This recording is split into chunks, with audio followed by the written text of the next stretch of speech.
বিদেশের দরবারে কূটনৈতিক গ্রহণযোগ্যতা আর দেশের অন্দরে সাংবিধানিক লড়াই, দুপক্ষেই রাহুল গান্ধী এখন মধ্য গগনে।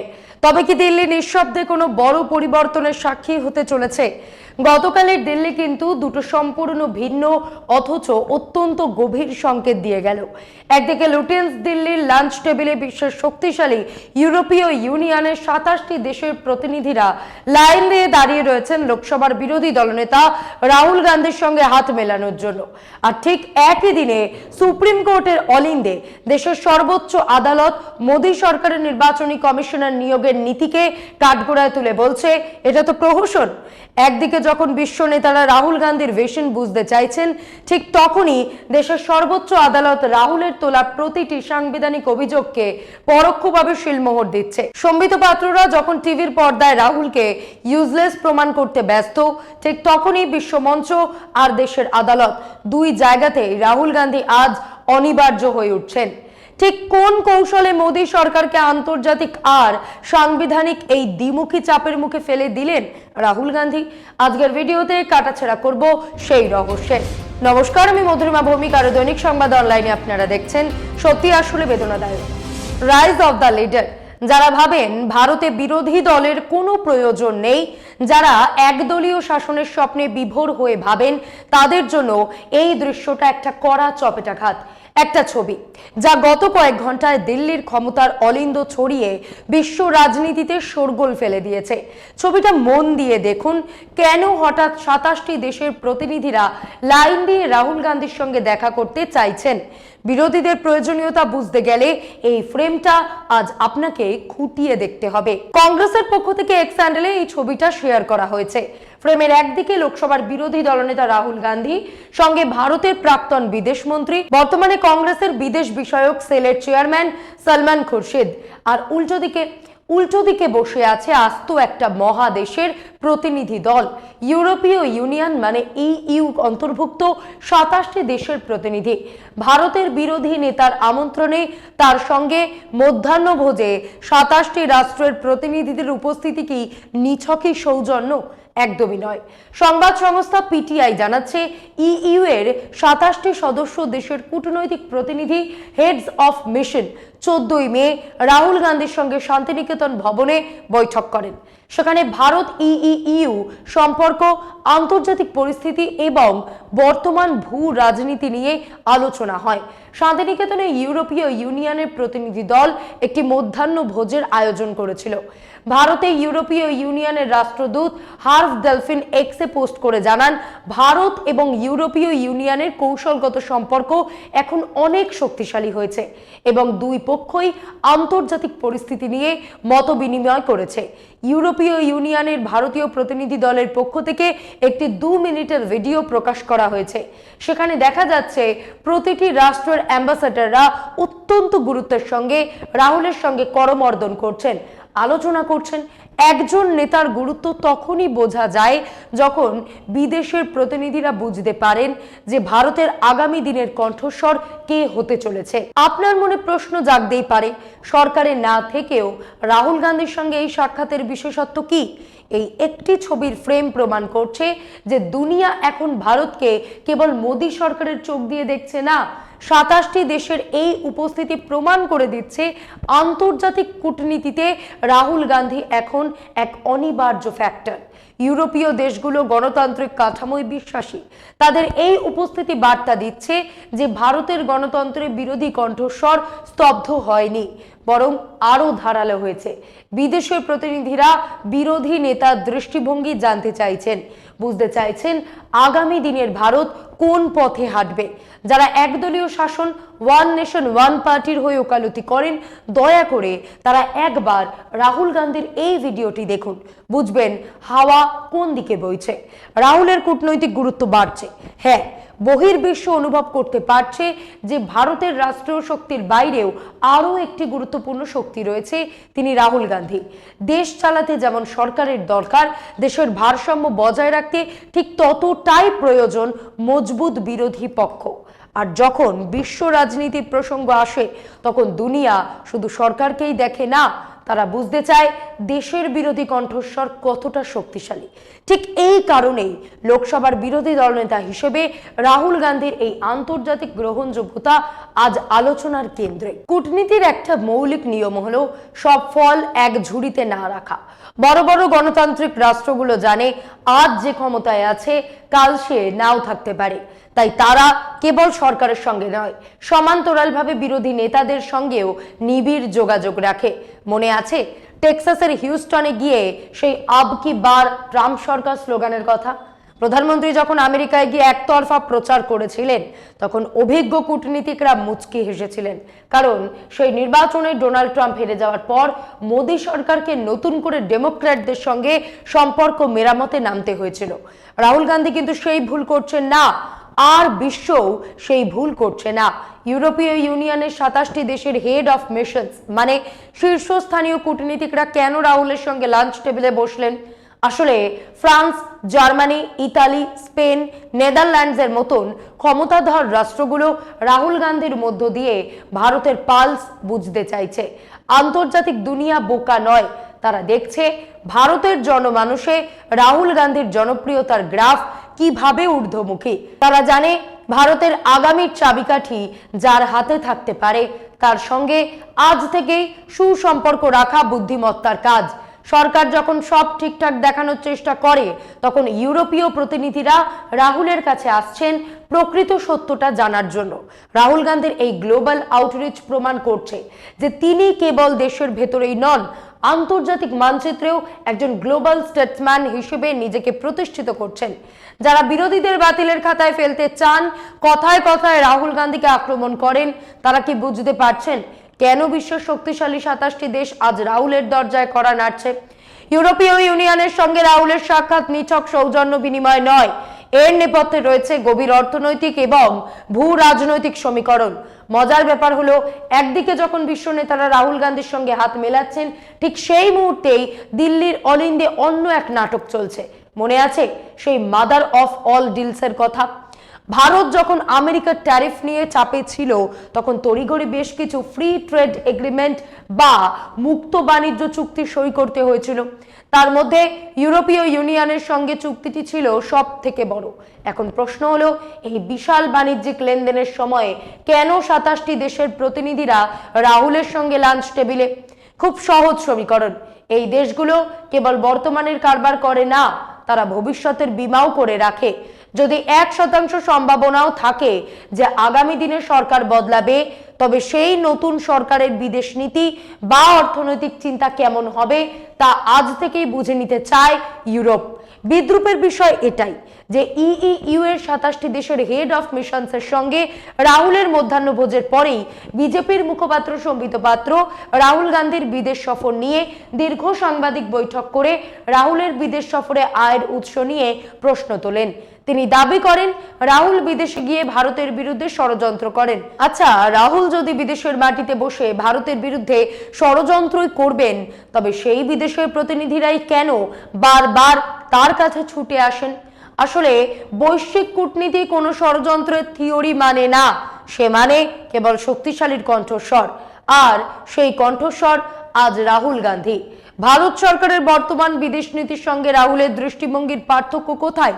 ইউক্রেন যুদ্ধ হোক বা প্রতিবেশী রাষ্ট্রগুলোর সঙ্গে সম্পর্ক, রাহুল গান্ধীর ভিশন বুঝতে চায় ইউরোপ, বুঝতে চায় ভারতের বাজারের চাবিকাঠি কার হাতে নিরাপদ। সহজ কথায় রাহুল গান্ধী আজ আর কেবল জনসভার বক্তা নন, তিনি আন্তর্জাতিক বিশ্বের কাছে ভারতের এক সম্ভাব্য রাষ্ট্রনায়ক। সম্বিত পাত্ররা যতই চিৎকার করুন, বিদেশের ড্রয়িং রুমে কিন্তু রাহুলের আসনটা আজ পাকা। গণতন্ত্রের সৌন্দর্যই হলো সংলাপ। আর আজকের এই অস্থির বিশ্ব রাজনীতিতে আমেরিকা একতরফাভাবে নিজেদের আধিপত্য কায়েমের চেষ্টা করছে, অথচ গত 1.5 থেকে 2 বছরে আমেরিকার মাটিতে ভারতীয় পড়ুয়াদের অভিজ্ঞতা খুব একটা সুখের নয়। ভিসা সমস্যা থেকে শুরু করে নানানবিধ কড়াকড়ি। উচ্চশিক্ষার জন্য যারা আমেরিকাকেই একমাত্র গন্তব্য ভাবত, সেই ভারতীয় উচ্চ মধ্যবিত্ত পরিবারগুলো এখন বিকল্প খুঁজছে। আর ঠিক এই জায়গাতেই ইউরোপীয় ইউনিয়ন সুযোগটা লুফে নিতে চায়। রাহুল গান্ধী যখন এই কূটনীতিকদের সঙ্গে বসছেন, তখন তার আলোচনায় উঠে আসছে এই তরুণ প্রজন্মের ভবিষ্যতের কথা। তিনি কেবল রাজনীতি করছেন না, তিনি দেখছেন কিভাবে বিশ্বমঞ্চে ভারতীয় ছাত্রদের সুযোগ আরো বাড়ানো যায়। আমেরিকার বাইরেও যে এক বিশাল জগৎ আছে, রাহুল সেই সেতু বন্ধনের কাজটাই করছেন। ভারত আজ এক গভীর জ্বালানি সংকটের মুখে। খোদ প্রধানমন্ত্রীকেও বলতে হয় পেট্রোল ডিজেল বাঁচান, কিন্তু সমাধান কোথায়? সমাধান হলো পরিবেশ বান্ধব প্রযুক্তি। ইলেকট্রিক যানবাহনের ক্ষেত্রে আমরা এখনো হামাগুড়ি দিচ্ছি। ইউরোপীয় ইউনিয়নের দেশগুলো সেখানে এই দৌড়ে অনেকটা এগিয়ে। রাহুল গান্ধী জানেন আগামীর ভারত গড়তে গেলে আমাদের এই আধুনিক প্রযুক্তির অংশীদার হতেই হবে। এই দেশগুলোর সঙ্গে তার সংলাপের অন্যতম গুরুত্বপূর্ণ দিক হলো কিভাবে ভারতের সাধারণ মানুষের জন্য সস্তায় এবং উন্নত মানের প্রযুক্তি আনা যায়। রাজনীতি মানে কেবল ভোটের লড়াই নয়, রাজনীতি মানে দেশের স্বার্থে দূরদর্শী পরিকল্পনা। ভারতীয় ইঞ্জিনিয়ার, ডাক্তার বা আইটি প্রফেশনালদের জন্য ইউরোপীয় ইউনিয়ন এখন স্বপ্নের গন্তব্য। রাহুল গান্ধীর এই বৈঠকে বারবার উঠে এসেছে আমাদের কর্মরত পেশাদারদের ভিসার জট কাটানোর প্রসঙ্গ। ভারতীয় মেধাকে যাতে ইউরোপের বাজারে কোনো বাধার মুখে পড়তে না হয়। দেখুন, আজ থেকেই প্রধানমন্ত্রী নরেন্দ্র মোদী সংযুক্ত আরব আমিরশাহী হয়ে ইইউ এর 4 দেশের সফরে রওনা হয়েছেন। 20 মে পর্যন্ত তার সফর চলবে। একদিকে প্রধানমন্ত্রী যাচ্ছেন ইউরোপের মাটিতে, অন্যদিকে ইউরোপের 27টি দেশের প্রতিনিধিরা ভারতে বসে রাহুল গান্ধীর সঙ্গে সলা পরামর্শ করছেন। সত্যি এ এক অদ্ভুত সমাপতন। এর মানেটা কি? এর মানে হলো বিশ্ব আজ জেনে গেছে যে ভারতের বর্তমান আর ভবিষ্যতের সেতুটি রাহুল গান্ধী তৈরি করছেন। সরকারের সফরের পাশাপাশি বিরোধী নেতার এই আউটরিচ ভারতের কূটনৈতিক শক্তিকে দ্বিগুণ করে দেয়। এতে লাভ কার? লাভ ভারতের সাধারণ মানুষের, লাভ আমাদের অর্থনীতির। যারা একদলীয় শাসনের গুণগান করেন তাদের বোঝা উচিত এই বহুমুখী কূটনৈতিক সম্পর্কই ভারতের গণতন্ত্রকে বিশ্বের দরবারে আজও প্রাসঙ্গিক করে রেখেছে। বিজেপির আইটি সেল গত কয়েক বছরে কোটি কোটি টাকা খরচ করে একটা বয়ান তৈরি করার চেষ্টা করেছে যে ভারতে নাকি শক্তিশালী কোনো বিরোধী পক্ষ নেই। তাদের ভাষায় বিরোধীরা নাকি বেকার, ইউজলেস। কিন্তু আজ যখন 27টি শক্তিশালী দেশের প্রতিনিধিরা রাহুল গান্ধীর সামনে ফাইল সাজিয়ে বসেন, তখন সেই ইউজলেস তকমাটা কি বালির বাঁধের মতন ধসে যাচ্ছে না? আপনি রাহুল গান্ধীকে পছন্দ করুন বা না করুন, বিশ্ব রাজনীতির মঞ্চে তাকে কিন্তু কেউ ইউজলেস মনে করছে না। এই ছবিগুলো প্রমাণ করে যে লোকসভার বিরোধী দলনেতার আসনটি নিছক রাবার স্ট্যাম্প নয়, এটি ক্ষমতার এক বিকল্প কেন্দ্র। যারা ভাবেন একদলীয় শাসনই ভারতের ভবিতব্য, তাদের জন্য এই দৃশ্যটা একটা রিয়েলিটি চেক। আপনি ভারতের ভেতরে বিরোধীদের কণ্ঠস্বর চেপে ধরার চেষ্টা করতে পারেন, কিন্তু আন্তর্জাতিক দুনিয়ার কান বন্ধ করবেন কিভাবে? তারা তো দেখছেন রাহুল গান্ধীর লড়াই, তারা দেখছেন তার গ্রহণযোগ্যতা। রাহুল বিদ্বেষীদের কাছে এই ছবিগুলো যতই তেতো লাগুক, ভারতের গণতন্ত্রের স্বাস্থ্যের জন্য এটা অত্যন্ত জরুরি। ক্ষমতার দম্ভ যখন অন্ধ হয়ে যায়, তখন তাকে থামানোর জন্য দরকার এক পাহাড় প্রমাণ জেদ। গতকাল দেশের রাজনীতিতে যা ঘটল তাতে একটা বিষয় পরিষ্কার, নরেন্দ্র মোদী সরকার আজ রাহুল গান্ধীর আপোষহীন লড়াইয়ের সামনে কার্যত দিশেহারা। একদিকে আন্তর্জাতিক দুনিয়ায় রাহুলের ক্রমবর্ধমান জনপ্রিয়তা, অন্যদিকে দেশের অন্দরের সাংবিধানিক প্রতিষ্ঠানগুলোর পবিত্রতা রক্ষায় রাহুল যে ভূমিকা নিলেন তা এক কথায় নজিরবিহীন। গতকালের এপিসোডে আমরা দেখিয়েছি সিবিআই ডিরেক্টর নিয়োগের বৈঠক কেন রাহুল গান্ধী প্রধানমন্ত্রীকে চিঠি লিখে বয়কট করেছিলেন। রাহুল গান্ধী চিঠিতে লিখেছিলেন তিনি রাবার স্ট্যাম্প নন। সিবিআই অধিকর্তার পদে এই নিয়োগ প্রক্রিয়ার গোপনীয়তার আড়ালে পছন্দের লোককে বসানোর ছক চলছে কেন, প্রশ্ন তুলেছেন তিনি। এর ফল কি হলো? সরকার এতটাই কোণঠাসা যে কোনো নতুন নাম ঘোষণা করার সাহস পায়নি। বাধ্য হয়ে বর্তমান ডিরেক্টর প্রবীণ সুদের মেয়াদি আরো 1 বছর বাড়িয়ে দেওয়া হলো। এটা কি কেবল মেয়াদের বৃদ্ধি, নাকি রাহুলের যুক্তির সামনে মোদী সরকারের নৈতিক পরাজয়? রাহুল গান্ধী বরাবরই নির্বাচন কমিশনার নিয়োগের স্বচ্ছতা নিয়ে প্রশ্ন তুলেছিলেন। কেন এই বাছাই কমিটিতে সুপ্রিম কোর্টের প্রধান বিচারপতিকে সরিয়ে একজন ক্যাবিনেট মন্ত্রীকে ঢোকানো হলো? রাহুল বলেছিলেন এটা গণতন্ত্রের প্রহসন। গতকাল সুপ্রিম কোর্টের বিচারপতি দীপঙ্কর দত্ত এবং বিচারপতি সতীশ চন্দ্র শর্মার বেঞ্চ ঠিক এই জায়গাটাতেই ঘা দিয়েছেন। আদালত সাফ জানিয়েছে, প্রধানমন্ত্রী নিযুক্ত ক্যাবিনেট মন্ত্রী সাংবিধানিক পদে কোনো নিয়োগের প্রশ্নে কখনোই প্রধানমন্ত্রীর বিরুদ্ধে ভোট দেবেন না। বিচারপতি দীপঙ্কর দত্ত এবং বিচারপতি সতীশ চন্দ্র শর্মার মতে নির্বাচন কমিশনার নিয়োগের প্রক্রিয়া এবং নিরপেক্ষ এবং স্বাধীন হওয়াটাই যথেষ্ট নয়, তা যে নিরপেক্ষ এবং স্বাধীন তা দেখানোটাও জরুরি। রাহুল গান্ধী অভিযোগ তুলেছিলেন, কমিটিতে প্রধানমন্ত্রী এবং স্বরাষ্ট্রমন্ত্রী অমিত শাহের ইচ্ছা অনুযায়ী সিদ্ধান্ত হচ্ছে, তার কিছু করার থাকছে না। 2/3 সংখ্যাগরিষ্ঠতার এই ফর্মুলা আসলে বিরোধী দলনেতার কণ্ঠস্বরকে স্তব্ধ করার একটা আইনি চাল। সুপ্রিম কোর্টের পর্যবেক্ষণ রাহুলের লড়াইকেই কার্যত মান্যতা দিল। আজকের এই রাজনৈতিক ডামাডোল প্রমাণ করছে যে রাহুল গান্ধী কেবল আন্তর্জাতিক মঞ্চের নায়ক নন, তিনি দেশের অন্দরেও মোদী সরকারের একচ্ছত্র আধিপত্যের পথের সবচেয়ে বড় প্রাচীর। একদিকে যখন ইউরোপীয় ইউনিয়ন তার সঙ্গে করমর্দন করছে, অন্যদিকে দেশের সর্বোচ্চ আদালত পরোক্ষভাবে তার তোলা প্রশ্নগুলোকেই সমর্থন করছে। যারা রাহুলকে অপরিণত বলতে চেয়েছিলেন, তারা আজ দেখতে পাচ্ছেন কে আসলে দেশের সংবিধানকে রক্ষা করার আসল লড়াইটা লড়ছেন। গতকাল সুপ্রিম কোর্ট নির্বাচন কমিশনার নিয়োগের যে 2:1 অনুপাত, অর্থাৎ 2 জন সরকারি প্রতিনিধি আর মাত্র 1 জন বিরোধী প্রতিনিধি, এই কাঠামোর ওপর যে কঠোর চাবুক মারল, তা আসলে রাহুল গান্ধীর তোলা অভিযোগেরই এক আইনি শিলমোহর। রাহুল গান্ধী 2 দিন আগেই প্রধানমন্ত্রীকে লেখা চিঠিতে যেটা বলেছিলেন, সুপ্রিম কোর্ট মোটামুটি সেই সুরেই বলেছে, নির্বাচন কমিশনের স্বায়ত্ত শাসন রক্ষা করা কোনো বিলাসিতা নয়, এটা গণতন্ত্রের বাঁচার তাগিদ। সরকার পক্ষ বোঝানোর চেষ্টা করেছিল যে আইন বানানোর অধিকার সংসদে, কিন্তু সুপ্রিম কোর্ট ধমক দিয়ে মনে করিয়ে দিয়েছে সংসদ আইন বানাতে পারে ঠিকই, কিন্তু সেই আইনের চূড়ান্ত ব্যাখ্যা দেওয়ার অধিকার কেবল সুপ্রিম কোর্টেরই থাকবে। এটা কারোর পছন্দ হোক বা না হোক, এটাই ধ্রুব সত্য। গতকাল বিচারপতি দত্ত এবং বিচারপতি শর্মার বেঞ্চে সরকারের হয়ে দাঁড়িয়েছিলেন খোদ অ্যাটর্নি জেনারেল, কিন্তু রাহুলের যুক্তির যে প্রতিধ্বনি সুপ্রিম কোর্টের বেঞ্চে শোনা গেল, তার সামনে সরকারি দলিলে সাজানো যুক্তিগুলো তাসের ঘরের মতন ভেঙে পড়ল। যারা ভাবেন রাহুল কেবল অভিযোগ করেন, তারা আজ দেখুন দেশের সর্বোচ্চ আদালতও সেই একই অভিযোগের বিচার করছে। এই লড়াইটা কেবল রাহুলের নয়, এই লড়াইটা আপনার এবং আমার ভোট দেওয়ার অধিকার রক্ষার লড়াই। এই সবের মাঝে আরও একটা চাঞ্চল্যকর ঘটনা ঘটে গেছে। বিহারে ভোজপুর বক্সার বিধান পরিষদ উপনির্বাচনে আরজেডি সোনু রায় জেডিইউ এর কানহাইয়া প্রসাদকে 350-র বেশি ভোটের ব্যবধানে হারিয়ে দিয়েছেন। একটা এমএলসি উপনির্বাচন হয়তো দিল্লির ক্ষমতায় রেখাপাত করে না, কিন্তু এই জয় যে বিতর্কটাকে উস্কে দিল, তা মোদী সরকারের পক্ষে যথেষ্ট অস্বস্তিকর।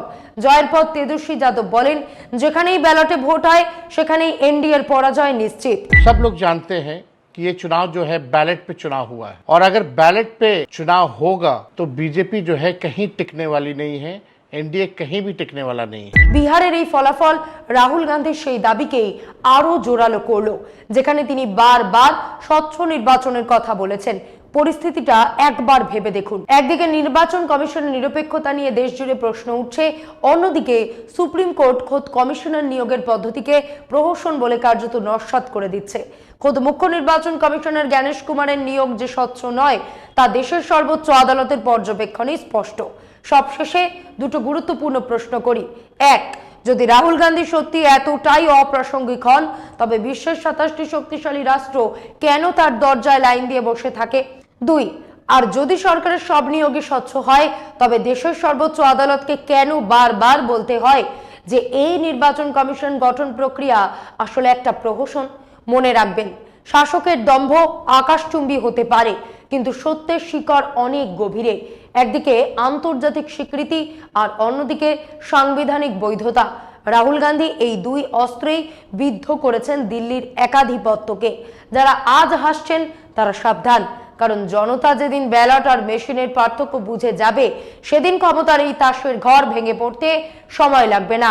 অপেক্ষা করুন, কারণ লড়াইটা এবার আর সমানে সমানে নেই, লড়াইটা এখন অস্তিত্বের। আজ এই পর্যন্তই।